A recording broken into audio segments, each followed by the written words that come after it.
کبھی اپنے جسم کی طرف دیکھو، یہ قیمتی جسم اللہ تعالیٰ نے تمہیں کیوں کر عطا کیا ہے؟ یہ ہاتھ و پیر کی نعمتیں، یہ آنکھ و زبان کی نعمتیں، یہ قوت سماعت، قوت بصارت، یہ تمام قوتیں جو اللہ نے تمہیں بنا کسی معاوضے کے دیا ہے، کیا یوں ہی دے دی گئی ہیں تمہیں؟ ان کا کوئی استعمال؟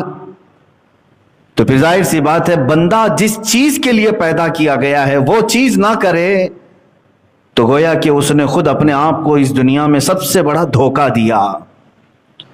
میرے عزیزو، اپنے آپ کو دھوکہ دینے سے باہر نکل آؤ۔ میں آج یہ کہنا چاہوں گا ان نوجوانوں سے جو اپنی زندگی کا مقصد نہیں سمجھ سکے، کسی دن آ کر پوچھ لیتے کہ ہماری تخلیق کا کیا مقصد ہے، ہمیں کیوں بنایا گیا ہے، اس دنیا میں مجھے کیوں بھیجا گیا ہے، میں یہاں کیوں زندہ ہوں۔ حد تو یہ ہے کہ جو کسی السلام علیکم ورحمۃ اللہ وبرکاتہ۔ امید ہے آپ سب خیریت سے ہوں گے۔ آج کا بیان بہت ہی خاص ہے اور بہت سنجیدہ بھی۔ حضرت مفتی سلمان اظہری صاحب ہمیں بتا رہے ہیں کہ قیامت کے دن اللہ تعالیٰ 5 ایسے سوالات ضرور پوچھے گا جن کا جواب ہر انسان کو دینا ہوگا بغیر کسی عذر کے۔ یہ سوال ہماری زندگی، وقت، علم، جوانی اور مال سے متعلق ہوں گے، اور یہ جان لینا ضروری ہے اس سے پہلے کہ موت آ جائے۔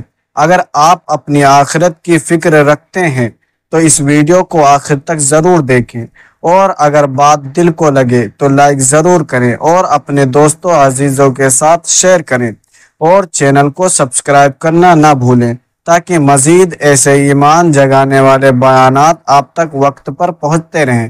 تو چلیے سنتے ہیں مفتی سلمان اظہری صاحب کا یہ چیز کی تحقیق کرتا ہے، ریسرچ کرتا ہے، اسے سائنسدان کہتے ہیں۔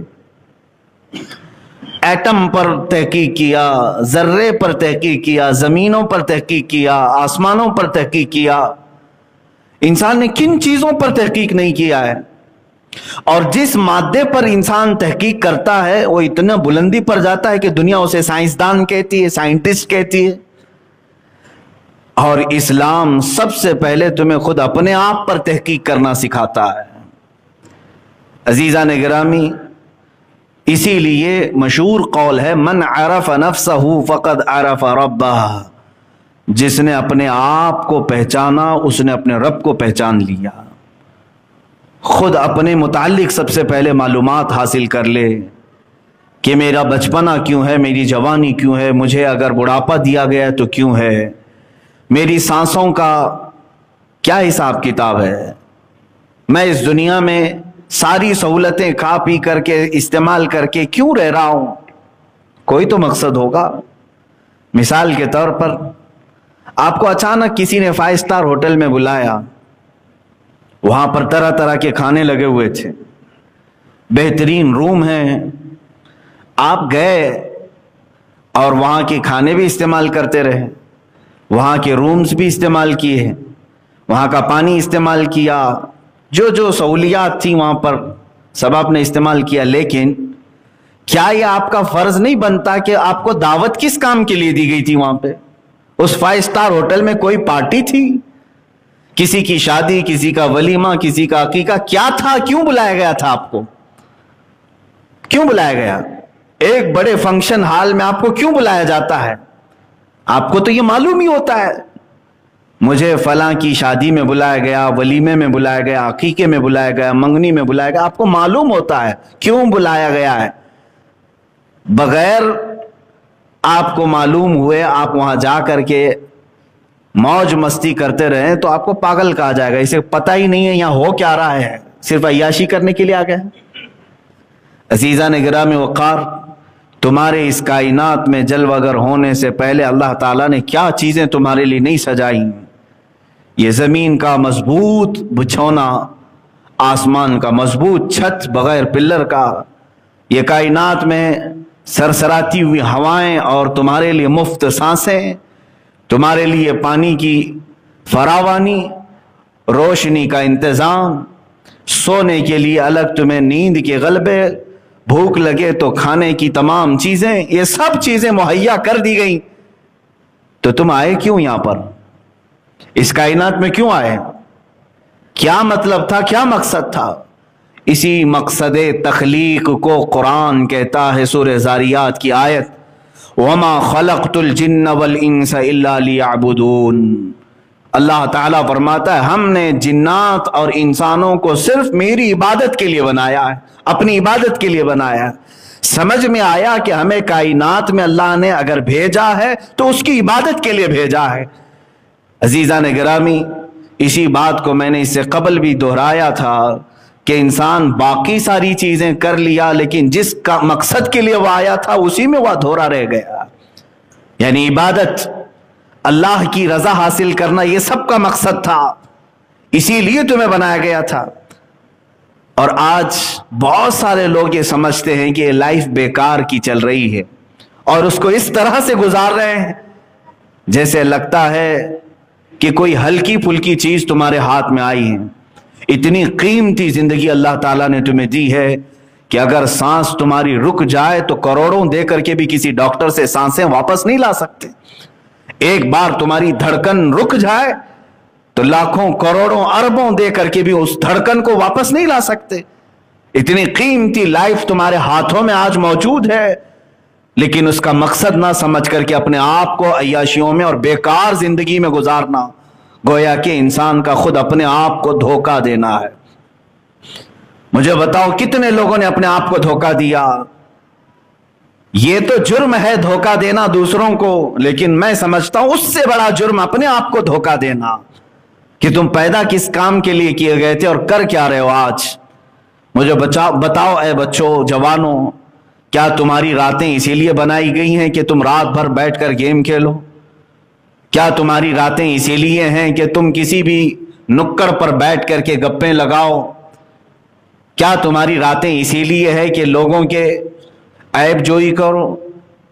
کیا تمہارے دن اسی لیے ہیں کہ تم اپنے طبیعت اور اپنی خواہشات کے لیے ڈانس بار، کبھی کلب، کبھی فلاں جگہ، نشے کے اڈے، تاش کے پتے، شراب کی بو، یہ تمام چیزیں زندگیوں میں ایسی لائی گئیں؟ کیا آپ نے کبھی یہ سوچا کہ اسی لیے میں دنیا میں آیا ہوں؟ نہیں میرے عزیزو، کسی اور نے نہیں، تمہیں اس راستے پر تمہارے نفس نے دھوکہ دیا ہے، اپنے آپ کو دھوکہ دے کر کے صراط مستقیم سے ہٹا دیا ہے۔ عبث نہیں پیدا کیے گئے، بیکار نہیں پیدا کیے گئے۔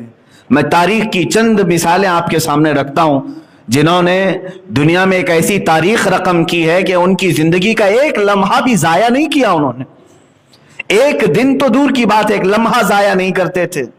امام بخاری رضی اللہ تعالیٰ عنہ، کون نہیں جانتا اس امام المحدثین کو؟ قرآن پاک کے بعد سب سے افضل کتاب اس روئے زمین پر وہ بخاری شریف ہے، صحیح بخاری۔ آپ پڑھنے کے لیے جب بیٹھتے تھے یا احادیث کا مطالعہ کرتے تو رات پوری گزر جاتی، تھوڑی دیر آپ آرام کرتے، اس کے بعد جب مطالعے کے لیے بیٹھتے تو فجر کی اذان ہونے کے قریب آ جاتی اور وہ احادیث پلٹتے رہتے ہیں اور اس میں غور و فکر کرتے رہتے۔ پہلے ایسا ہوتا کہ صبح صادق جب ہو جائے تو مرغے بانگ دیتے، بانگ دینا سمجھتے ہوں کہ مرغا پکارتا ہے۔ اب مرغوں کے پالنے کا بھی سسٹم ختم ہو گیا ہے، سب دیسی مرغوں کی جگہ برائلر چکن نے لے لیا ہے، یہ سارے تو جنگلی کہلانے لگ گئے اب، حالانکہ اس کی فضیلت آئی ہے یہ دیسی مرغے کی، اس کو مارنے سے بھی منع کیا گیا، کہا گیا کہ اس کو اذیت نہ دو، اس لیے کہ لوگوں کو صبح کی اذان کے طور پر جگاتا ہے۔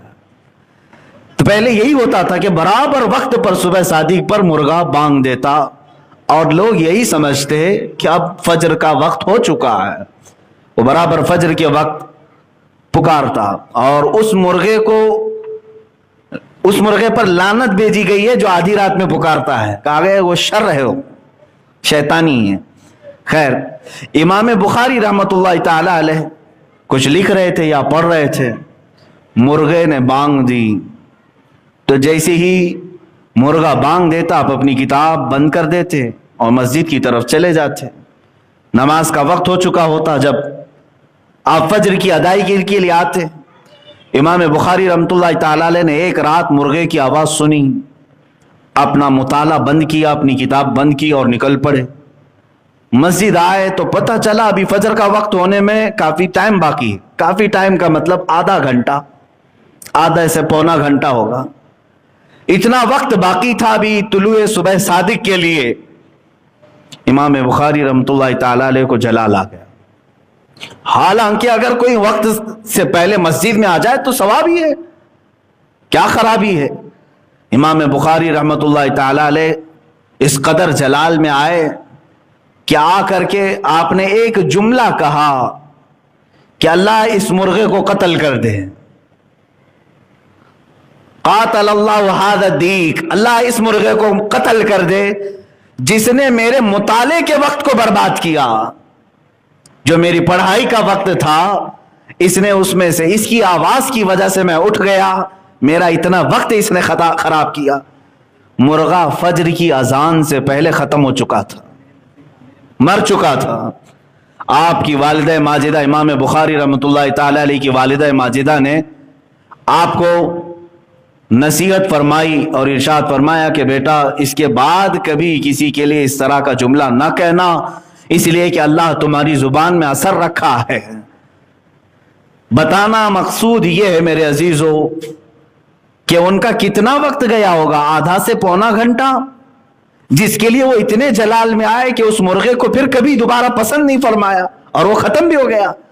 یہاں تو پوری کی پوری راتیں ضائع ہو گئیں، برس کے برس ضائع کیے، مہینوں ضائع کیے اور کبھی اف تک نہیں۔ میرے عزیزو تمہارے پاس جو وقت ہے یہ بہت ہی قیمتی وقت ہے اللہ کو منانے کے لیے اور اس کو راضی کرنے کے لیے۔ میں ایک حدیث پاک آپ کو سنا کر مقصد زندگی آپ کو بتانا چاہوں گا۔ اللہ کے نبی صلی اللہ تعالی علیہ وسلم ارشاد فرماتے ہیں، لا تزول قدما ابن آدم حتی یسأل عن خمس، قیامت کے دن ابن آدم یعنی ہر انسان، کوئی انسان کے دونوں قدم ہٹ نہیں سکیں گے اپنی جگہ سے۔ جو محشر کا میدان ہوگا، میرے آقا صلی اللہ علیہ وسلم فرماتے ہیں لا تزول قدم ابن آدم، پورے انسانوں میں سے کسی انسان کے دونوں قدم ہٹیں گے نہیں اس وقت تک، حتی یسأل عن خمس، جب تک کہ اس سے 5 چیزوں کا سوال نہ ہو جائے، جب تک کہ اس سے 5 چیزوں کے بارے میں پوچھ نہ لیا جائے۔ وہ 5 چیزیں کیا ہیں؟ یہ ترمذی شریف کی صحیح حدیث ہے۔ اللہ کے نبی صلی اللہ تعالی علیہ وسلم فرماتے ہیں عن عمرہ فیما افناہ، سب سے پہلا سوال یہ ہوگا کہ اللہ نے جو تجھے پوری عمر دی تو نے کہاں کہاں گزاری، پورا حساب دے دے۔ وعن شبابہ فیما ابلاہ، دوسرا سوال، حالانکہ عمر میں یہ ساری چیزیں آ گئی تھی لیکن پھر خاص ایک سوال یہ کرے گا رب تعالی، فی ان شبابہ، تیری جوانی کے بارے میں پوچھا جائے گا، ہر ایک کی جوانی کے متعلق پوچھا جائے گا کہ تو نے یہ کہاں کہاں گزاری۔ اور تیسرا سوال وعن مالہ من این اکتسبہ، اور اس کے مال کے بارے میں پوچھا جائے گا کہ کہاں سے حاصل کیا تھا۔ وفیما انفقہ، اور کہاں خرچ کیا، یہ چوتھا۔ اور وفیما، اور سوال ہوگا وفیما عمل من علم، او کما قال النبی صلی اللہ علیہ وسلم، جتنا اس نے علم حاصل کیا اس پر کتنا عمل کیا تھا۔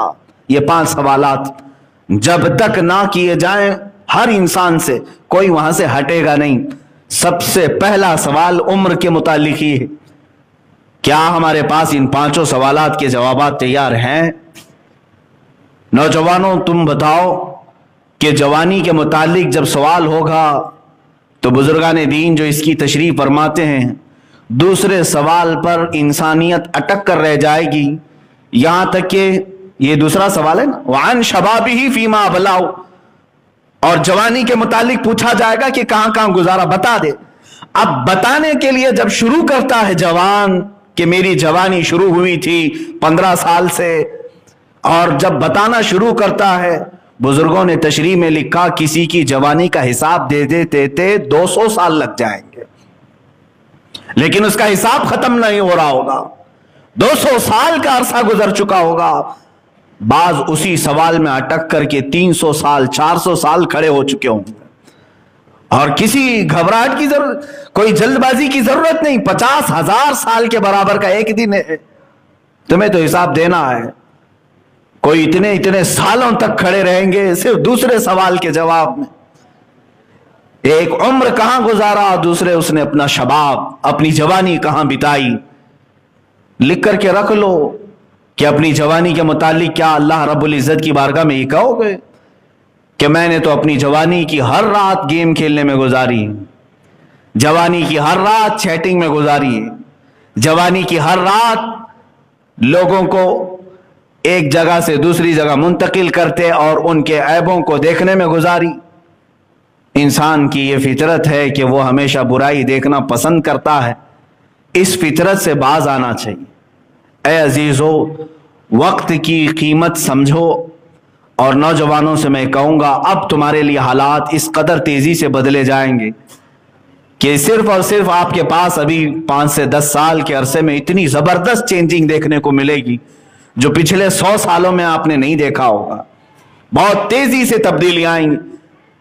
امام حماد ابن نعیم رضی اللہ تعالیٰ اپنی کتاب میں فرماتے ہیں جو آخری زمانے کے حالات کے متعلق احادیث آئی ہیں رسول کریم صلی اللہ علیہ وسلم، ان حدیثوں میں سے ایک حدیث آپ بیان کرتے ہیں قیامت کے قریب تم دیکھو گے زمانہ اتنی تیزی سے دوڑے گا کہ جو 100 سال میں ہوا تھا وہ صرف 20 سال کے اندر ہوگا، اور پھر 20 سال کے اندر جو ہوا تھا وہ 10 سالوں کے اندر ہوگا.